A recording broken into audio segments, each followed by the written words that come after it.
It has been 3 days since the princess perished, and I have not slept.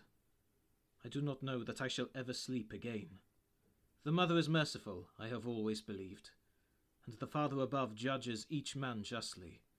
But there was no mercy, and no justice in what befell our poor princess. How could the gods be so blind or so uncaring as to permit such horror? Or is it possible that there are other deities in this universe? Monstrous, evil gods, such as the priests of Red R'hllor preach against whose malice the kings of men and the gods of men are naught but flies. I do not know. I do not want to know. If this makes me a faithless Septon, so be it. Grand Maester Benefer and I have agreed to tell no one all of what we saw and experienced in his chambers as that poor child lay dying. Not the king, nor the queen, nor her mother, nor even the archmaesters of the citadel. But the memories will not leave me, so I shall set them down here. Mayhaps by the time they are found and read, men will have gained a better understanding of such evils.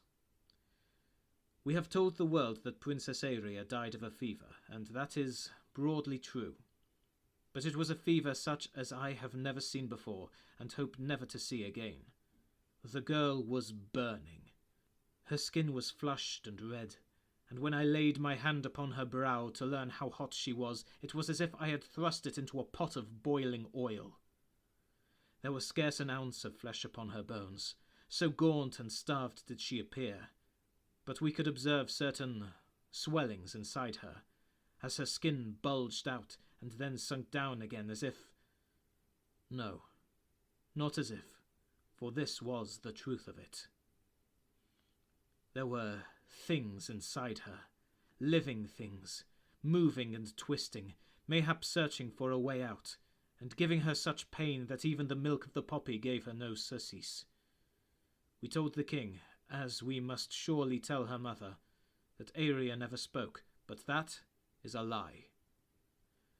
I pray that I shall soon forget some of the things she whispered through her cracked and bleeding lips.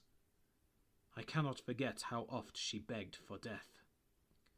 All the maester's arts were powerless against her fever, if indeed we can call such a horror by such a commonplace name. The simplest way to say it is that the poor child was cooking from within. Her flesh grew darker and darker, and then began to crack, until her skin resembled nothing so much, Seven save me, as pork cracklings. Thin tendrils of smoke issued from her mouth, her nose, even most obscenely from her nether lips. By then she had ceased to speak, though the things within her continued to move. Her very eyes cooked within her skull and finally burst, like 2 eggs left in a pot of boiling oil for too long.